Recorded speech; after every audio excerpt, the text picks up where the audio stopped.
বিসমিল্লাহির রহমানির রহিম। প্রিয় শিক্ষার্থীরা, তোমরা নিশ্চয়ই দেখতে পাচ্ছ যে আমি একটি সপ্তম শ্রেণীর গণিত বইয়ের একটি চ্যাপ্টার ওপেন করেছি। এটা হচ্ছে বাইনারি সংখ্যার গল্প। সপ্তম শ্রেণীর গণিত বইয়ের বাইনারি সংখ্যার গল্প। এটা হচ্ছে পৃষ্ঠা নাম্বার 143, 143 নম্বর পৃষ্ঠায় আছে বাইনারি সংখ্যার গল্প। এই বাইনারি সংখ্যার গল্প, এই চ্যাপ্টারটি বিশেষ করে সপ্তম শ্রেণীর জন্য একদম নতুন একটি চ্যাপ্টার, এবং এটি হচ্ছে আইসিটি রিলেটেড এবং কম্পিউটার রিলেটেড আইসিটির একটি চ্যাপ্টার। নতুন কারিকুলামে সপ্তম শ্রেণীতে বাইনারি সংখ্যার গল্প নিয়ে আসা হয়েছে। আজ আমরা বাইনারি সংখ্যার গল্পতে সপ্তম শ্রেণীতে যে টপিকসগুলো আলোচনা করা হয়েছে তার দু একটি টপিকস আলোচনা করব। ধরো, বাইনারি সংখ্যার গল্প। বাইনারি সংখ্যা আসলে কি, বা বাইনারি সংখ্যা আমাদের কি কাজে লাগে সেটা আমরা একটু দেখব। বাইনারি সংখ্যা, আমরা সাধারণত যে সংখ্যাগুলো ইউজ করি, যেমন একটি সংখ্যা লিখলাম, এই যে 23, এখানে আমি লিখে রেখেছি 10, তারপরে 293, এটার ভিত্তি হচ্ছে 10। তাহলে এই যে সংখ্যাগুলো আমরা সাধারণত এইরকম সংখ্যা ইউজ করি, কিন্তু বাইনারি সংখ্যাটা কি, বাইনারি সংখ্যা কীভাবে লিখতে হয়, কীভাবে ইউজ করি আমরা, সেটা একটু আলোচনা করে দেখো। 10 ভিত্তিক পদ্ধতিতে 0 থেকে 9 পর্যন্ত চিহ্নগুলোকে আমরা অঙ্ক বা ডিজিট বলি। এটা আমরা সবাই জানি। 10 ভিত্তিক, আমরা নর্মালি ক্লাস 7-এর স্টুডেন্ট যে সংখ্যাগুলো ইউজ করে 0 থেকে 9 পর্যন্ত, এই অঙ্কগুলো ব্যবহার করে আমরা যে কোনো সংখ্যা লিখে থাকি। যেমন আমরা লিখলাম, মনে করো একটা সংখ্যা লিখলাম, ধরো একটি সংখ্যা লিখলাম 520। এই 520 সংখ্যাটিতে 5 আছে, 2 আছে, 0 আছে। এরকম যে কোনো সংখ্যা লিখি না কেন, আমরা 0 থেকে 9 এই অঙ্কগুলো ইউজ করি, 0 থেকে 9। কিন্তু বাইনারির ক্ষেত্রে এখানে 10টি অঙ্ক থাকে, 0 থেকে 9 পর্যন্ত মোট অঙ্ক সংখ্যা হবে 10টি। কিন্তু বাইনারির ক্ষেত্রে অঙ্ক থাকবে মাত্র 2টি। অর্থাৎ 10 ভিত্তিক পদ্ধতিতে 0 থেকে 9 পর্যন্ত এই 10টি অঙ্ক ব্যবহার করা হয়। এজন্য এদেরকে 10 ভিত্তিক সংখ্যা বলা হয়। 0 থেকে 9 পর্যন্ত ইউজ করে আমরা যে সংখ্যাগুলো লিখি, আমরা সাধারণত যা অঙ্ক করি সব 0 থেকে 9 এই অঙ্কগুলো ব্যবহার করে থাকি। এজন্য এদেরকে, এখানে 10টি অঙ্ক আছে, এজন্য এদেরকে বলা হয় 10 ভিত্তিক সংখ্যা। যেমন আমি দুটি সংখ্যা লিখে রেখেছি, 23 10 ভিত্তিক সংখ্যা, 293 একটি 10 ভিত্তিক সংখ্যা। কিন্তু বাইনারিতে শুধুমাত্র 0 এবং 1, শুধুমাত্র 0 এবং 1 ব্যবহার করে এই দুটি অঙ্ক ব্যবহার করা হয়। এজন্য এদেরকে 2 ভিত্তিক সংখ্যা বলা হয়। বাইনারিতে যে সংখ্যাগুলো ইউজ করা হয় সেগুলো হচ্ছে 2 ভিত্তিক সংখ্যা। কারণ হচ্ছে বাইনারিতে 0 এবং 1 ব্যবহার করে আমরা সব সংখ্যা লিখতে পারি। যেমন আমি এখানে লিখে রেখেছি 101, এটা হচ্ছে 2 ভিত্তিক সংখ্যা, 110 2 ভিত্তিক সংখ্যা। এখন এই বাইনারি সংখ্যাটা কি, বা বাইনারি সংখ্যা আমরা কিভাবে ব্যবহার করি, বাইনারি সংখ্যা থেকে কিভাবে 10 ভিত্তিক সংখ্যা যেতে পারি, অথবা 10 ভিত্তিক সংখ্যা যেগুলো আছে সেগুলো থেকে কিভাবে বাইনারিতে যেতে পারি, সেটা আমরা একটু দেখব। আমাদের সপ্তম শ্রেণীর বাইনারি অঙ্কগুলো করতে গেলে মোস্ট ইম্পর্ট্যান্ট একটি টপিকস হচ্ছে কার্ডে ডট গুনি। কার্ডে কিভাবে ডট গুনব, এটা এর আগে তোমাদের ছিল না, বা জেনারেল ম্যাথে এটি নাই। এটা আইসিটি রিলেটেড চ্যাপ্টার আমি আগেই বলছি। তাহলে কার্ডে কীভাবে ডট গুনি সেটা একটু আমরা দেখি, ঠিক আছে? এই যে তোমাদের বইয়ে এখানে ছবি দেওয়া আছে, দেখো বইয়ের 145 পৃষ্ঠা, 145 পৃষ্ঠায় যে ছবিগুলো দেওয়া আছে, প্রথম কার্ডে একটি ডট দেওয়া আছে, পরের কার্ডে 2টি ডট, পরের কার্ডে 4টি ডট, তারপরের কার্ডে তাহলে কতটি ডট হবে? নর্মালি দেখা যাচ্ছে একটি ডট দিয়ে শুরু হবে। প্রথমে ডান পাশের কার্ড থেকে আমরা শুরু করব। প্রথম কার্ডে একটি ডট দিব, পরের কার্ডে 2টি, পরের কার্ডে 4টি। দেখো দ্বিগুণ আকারে বৃদ্ধি পাচ্ছে, 1টি 2টি 4টি, তারপরে তাহলে পরেরটাতে হবে 8টি ডট, হবে 8টি। এরপরে যদি আরেকটি কার্ড আমরা ব্যবহার করি, তাহলে সেই কার্ডে ডট হবে 16টি। তাহলে এইভাবে কার্ডে ডট দ্বিগুণ আকারে বাড়বে। প্রথমে 1টি থেকে শুরু হবে, 1টি 2টি 4টি 8টি 16টি 32টি, এইভাবে আমরা ডট ব্যবহার করব। তাহলে এই ডট দ্বারা আমরা কীভাবে বাইনারি সংখ্যা প্রকাশ করতে পারি, বা বাইনারি থেকে দশমিক সংখ্যায় যেতে পারি, সেটা একটু দেখব। দেখো আমি এখানে কয়েকটি কার্ডের ছবি এঁকেছি। প্রথম কার্ডে আছি একটি ডট, পরের কার্ডে 2টি, পরের কার্ডে 4টি, পরের কার্ডে 8টি, পরের কার্ডে 16টি। অর্থাৎ আমি উপরে লিখে রেখেছি 1 2 4 8 16। এখন তারা যেটা বলছে পরের পৃষ্ঠায় যে যদি কোনো কার্ডে ডট দেখা যায়, যদি কার্ডে ডট দেখা যায়, এই যে এই কার্ডে ডট দেখা যাচ্ছে, এই কার্ডে ডট দেখা যাচ্ছে না, তাহলে ডট দেখা গেলে এটা হচ্ছে অন কার্ড, আর ডট না দেখা গেলে সেটা হচ্ছে অফ কার্ড। এই যে এই কার্ডটি এই দুটিতে ডট দেখা যাচ্ছে না।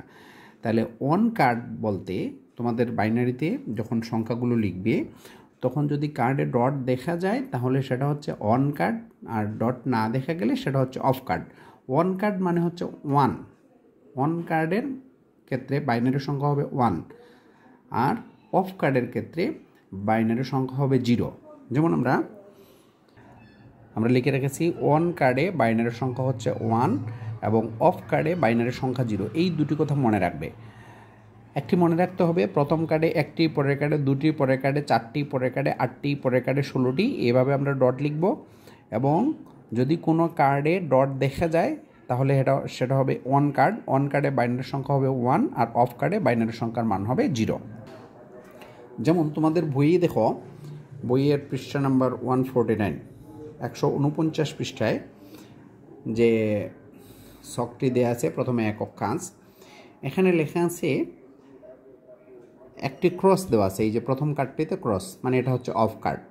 অফ কার্ডের ক্ষেত্রে আমরা বলছি বাইনারি সংখ্যা হবে 0, আর যেটা ক্রস নাই সেটা হচ্ছে অন কার্ড। অন কার্ডের ক্ষেত্রে বাইনারি সংখ্যা হবে 1। তারপরে এটা হচ্ছে অফ কার্ড, এটা অফ কার্ড, এটা অফ কার্ড, ক্রস দেয়া, দ্যাট মিনস অফ কার্ড। এই যে এই কার্ডটি এটা হচ্ছে অন কার্ড। অন কার্ডের ক্ষেত্রে বাইনারি সংখ্যা 1, এটা হচ্ছে অন কার্ড, অন কার্ডের ক্ষেত্রে বাইনারি সংখ্যা 1। এটা হচ্ছে অফ কার্ড, অফ কার্ডের ক্ষেত্রে বাইনারি সংখ্যা 0। এটা হচ্ছে অন কার্ড, অন কার্ড মানে বাইনারি সংখ্যা 1, আর অফ কার্ডের ক্ষেত্রে বাইনারি সংখ্যা হবে 0। যেমন ধরো তোমাদের এই যে পাশে লিখে রেখেছে দেখো, এই যে অফ কার্ড মানে বাইনারি সংখ্যা 0। তারপরে পরেরটা হচ্ছে অন কার্ড মানে বাইনারি সংখ্যা দেখো 1, ঠিক আছে। পরেরটা দেখো অফ কার্ড মানে হচ্ছে বাইনারি সংখ্যা 0। এই যে বাম পাশের সবগুলো অফ কার্ড। তাহলে এই দেখো এই পাশে লিখে রাখা আছে 0 0 0, আর একটাই শুধু অন কার্ড আছে, এর জন্য 1। তারপর দেখো এই যে এটাতে অফ কার্ড অন কার্ড, তাহলে এটা 0 1 0 1 1। তাহলে দেখো এই পাশে আমরা এই ছকটি ফিল আপ করবো। যে প্রথমটি কী হবে 1, এটা অন কার্ড, 1, তাহলে এটা হবে 0, তারপরে 1 0। তাহলে এইভাবে আমরা ছকটি ফিল আপ করবো। তারপরে পরের সংখ্যা যাই, এটা হচ্ছে অন কার্ড মানে 1 0 0 1 1। তাহলে এই যে এখানে লিখে আছে 0 1 1 0 0, অর্থাৎ এই বাইনারি সংখ্যা। অফ কার্ড যদি থাকে তাহলে সেটা হবে 0। যেমন এখানে একটু ভুল আছে, ধরো এখানে এটা হচ্ছে অন কার্ড, অন কার্ডের ক্ষেত্রে এটা হবে 1, এটা হচ্ছে অন কার্ডের ক্ষেত্রে হবে 1। এটা অফ কার্ড 0, তাহলে এই দুটো হবে 0, তারপরে এটা হবে 1। এখানে শেষের দুটো 0 দিয়ে দিছে, ঠিক আছে। তাহলে এটা বাইনারি সংখ্যা হবে না, এটা কারেকশন করতে হবে। তারপর দেখো এই যে এটা হচ্ছে অন কার্ড মানে 1, ঠিক আছে। তারপরে এটা অন কার্ড, এটা অফ কার্ড 0, আর এটা হবে অন কার্ড মানে 1। এটা ঠিক করতে হবে। এখানে তোমাদের এটা কারেকশন করার জন্য, এটা তুমি পারো কি না এটা দেখার জন্য এটা এইভাবে লিখে রেখেছে বইয়ে। এখন ধরো এখানে একটা জিনিস দেয়া আছে দেখো, এই যে 2 লেখা আছে এখানে 2, তাইলে কীভাবে বুঝবো যে এই 2টা কিন্তু 10 ভিত্তিক সংখ্যা।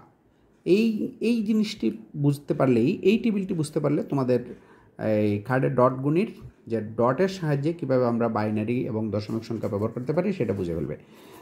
যেমন ধরো এখানে লিখছে শুধু 2, আসলে দেখো এই যে অফ কার্ড, এটা অফ কার্ড, এই দেখো অন কার্ড, যেটা অন কার্ডে আছে মাত্র 2টি ডট। অন কার্ডে কয়টি ডট? 2টি ডট। যেহেতু এখানে 2টি ডট, সুতরাং এটা 10 ভিত্তিক সংখ্যা হচ্ছে 2। আর বাইনারিতে গিয়ে লিখব 0 0 0 1 0। তাহলে 2 10 ভিত্তিকে যেটা 2, বাইনারিতে সেটা হচ্ছে 1 0।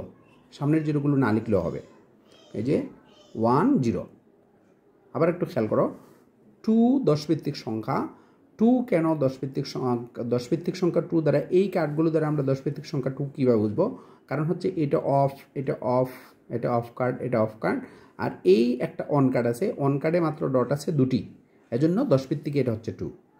আর বাইনারিতে অফ কার্ড মানে সবগুলো 0 0 0 1 0, এই যে 1 0, তাহলে 1 0 মানেই হচ্ছে বাইনারিতে 1 0 আর দশমিকে হচ্ছে 2। আশা করি বুঝতে পেরেছ। সেম পরের সংখ্যাটাতে যাই, যেমন এখানে লিখে রেখেছে 5, তাহলে 5, আবার এই দেখো এটা হচ্ছে 5 কীভাবে হলো, এখানে লিখছে 5, তাহলে এইটা হচ্ছে 5-এর সাথে তো এটা মিলতেছে না, দেখো এটা অন কার্ড, এটা অন কার্ড, এটা হচ্ছে অফ কার্ড, অফ কার্ড, এগুলো আমরা একটু লিখে দেখাই। এই ডটের অঙ্কটি ভেরি ইম্পর্ট্যান্ট। তোমরা দেখো এই যে আমি লিখে রেখেছি, এটা হচ্ছে প্রথম কার্ডে একটি ডট, পরের কার্ডে দুটি, পরের কার্ডে চারটি, পরের কার্ডে আটটি, এটা আমি আগেও বলছি। এখন ধরো আমরা এটা দিয়ে দিলাম অফ কার্ড, এটা অফ কার্ড, তারপরে এটা অফ কার্ড, এই দুটো আমরা ক্রস দিয়ে দিলাম, অফ কার্ড, অফ কার্ড। এখন আমরা বললাম যে এই দুটি অন কার্ড, তাহলে অন কার্ড মানে হচ্ছে 1, অন কার্ডে বাইনারি সংখ্যা হচ্ছে 1, অফ কার্ডে 0, তারপরে অন কার্ডে 1, তারপরে আবার অফ কার্ডে 0। তাহলে খেয়াল করো, তাহলে বাইনারিতে যদি আমরা প্রকাশ করি, তাহলে দেখো প্রিয় শিক্ষার্থীরা, আমি যেটা বলছিলাম যে অফ কার্ড মানে হচ্ছে 0, অফ কার্ড মানে হচ্ছে 0, আর অন কার্ড মানে হচ্ছে 1। তাহলে এই যে ক্রস, এটা ধরে নিলাম আমরা অফ কার্ড, ক্রসটা অফ কার্ড, আর যেটাতে ক্রস দেয়া নেই সেটা হচ্ছে অন কার্ড। তাহলে এটি অন কার্ড 1 বাইনারিতে, এটা অফ কার্ড 0, এটা অন কার্ড 1, এটা অফ কার্ড, এটা হবে 0। তাহলে বাইনারিতে সংখ্যাটি কি দাঁড়ালো? 1 0 1 0। তাহলে আমরা লিখলাম বাইনারিতে 1 0 1 0। বাইনারির সংখ্যার ভিত্তি হচ্ছে 2, এর জন্য আমরা 2 লিখে রেখেছি। তারপরে ধরো দশমিকে এটা কি হবে? অ্যাকচুয়ালি এই সংখ্যা, এই কার্ডে ডট দেখেই আমরা বুঝতে পারবো যে এটা দশমিকে কত হয়। যেমন এখানে যেটা অন কার্ড সেখানে ডট কয়টা আছে সেটা দেখবো, যেটা অন কার্ড সেটাতে ডট কয়টি আছে সেটা দেখতে হবে। তাহলে যেটা অন কার্ড সেটাতে ডট আছে 2টি, আর এটা অন কার্ডে ডট আছে 8টি, তাহলে 2 আর 8 হচ্ছে 2 আর 8 হচ্ছে 10। তাহলে দশমিকে এই সংখ্যাটি হবে 10। বাইনারিতে যেটা 1 0 1 0, দশমিকের ক্ষেত্রে সেটা এইটাতে আছে 8টি ডট আর এটাতে 2টি ডট, তাহলে মোট ডট হচ্ছে 10টি, এজন্য দশমিকের সেই সংখ্যাটা হচ্ছে 10 আর ভিত্তি হচ্ছে 10। সেম আমরা আরেকটা সমস্যা লিখে রেখেছি, দেখো এই যে কার্ডগুলো লিখে রেখেছি, এখানে একটি ডট, 2টি ডট, 4টি ডট, 8টি ডট। এখন আমরা এই যে ক্রস দিয়ে রাখলাম, এই ক্রসটা ধরে নিলাম অফ কার্ড, তাহলে এটা অন কার্ড আর এটা হচ্ছে অন কার্ড। তাহলে অন কার্ড মানে হচ্ছে 1, আর off card 0, off card 0, on card 1। তাহলে বাইনারিতে আমরা পেয়ে গেলাম 1 0 0 1 1 0 0 1। ওই যে ভিত্তি 2 না দিলেও হবে, এটা দিয়ে 1 0 দেওয়া থাকলেই আমরা বুঝবো এটা বাইনারি সংখ্যা। তাহলে দশমিকে সেটা কত হয়? দশমিকে দেখো অন কার্ড যেটা সেটাতে আছে 8টি ডট, আর এই অন কার্ডে আছে 1টি ডট, তাহলে মোট ডট হচ্ছে 9টি, 8টি আর 1টি 9টি, এর জন্য দশমিকে সংখ্যাটি হবে 9। তাহলে আমরা আজকে যে বিষয়টি আলোচনা করলাম যে কার্ডে ডট গুণী, বইয়ের টপিক্সটা হচ্ছে কার্ডে ডট গুণী, এবং এই ডট গুণার সাহায্যে আমরা কিভাবে বাইনারি সংখ্যাকে কার্ডের সাহায্যে প্রকাশ করতে পারি, বা কার্ডের সাহায্যে বাইনারিকে দশমিককে বাইনারিতে প্রকাশ করতে পারি, সেটা কিছুটা দেখলাম। আশা করি তোমরা এই সমস্যাগুলো যদি পরীক্ষায় আসে তোমরা আনসার করতে পারবে, কার্ডের সাহায্যে যে কোনো দশমিক সংখ্যাকে বাইনারিতে প্রকাশ করতে পারবে বা বাইনারি সংখ্যাকে দশমিকে প্রকাশ করতে পারে। এটার আমরা নেক্সট আরও বেশ কতটি উদাহরণ দিয়ে আমরা নেক্সটে আরেকটি ক্লাস নেওয়ার চেষ্টা করব। আজকের ক্লাসটি সবাই একটু মনোযোগ দিয়ে দেখার চেষ্টা করবে। যদি ভালো লেগে থাকে তাহলে তোমরা অবশ্যই কমেন্ট বক্সে জানিয়ে দিবে, যে বা কোনো প্রবলেম থাকলে বলবে যে স্যার এই সমস্যাটা বুঝি নাই। ঠিক আছে, সবাই ভালো থেকো, ধন্যবাদ। নেক্সটে আমরা বাল্বের সাহায্যে কীভাবে বাইনারি সংখ্যাকে দশমিকে এবং দশমিককে বাইনারিতে প্রকাশ করতে পারি সেটা দেখবো ইনশাল্লাহ। ওকে, সবাই ভালো থেকো, ধন্যবাদ।